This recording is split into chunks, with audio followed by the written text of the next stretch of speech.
কলা গাছের মাঞ্জা দেখুন খাইতাছে পোলা বানে ভর্তা করে আমরা দিয়া চালটা দিয়া ব্যাগটা দিয়ে ভর্তা করে খাইতেছে তেঁতুল দিয়ে। আপনারা সকলে দেখবেন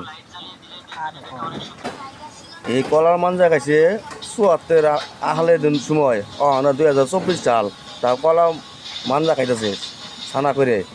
তা সকলে আপনারা দেখবেন না কলা গাছে মাঞ্জা খায়া আপনারা সকলে দেখবেন কিরকম স্বাদ লাগে। মুমরা দিয়া তেঁতুল দিয়া টক দিয়া খাবেন কিরকম স্বাদটা লাগে আপনারা খাবেন। আর এখানে উপস্থিত আছে উসমানে বোলা, কালুর বোলা আর আমসার বোলা।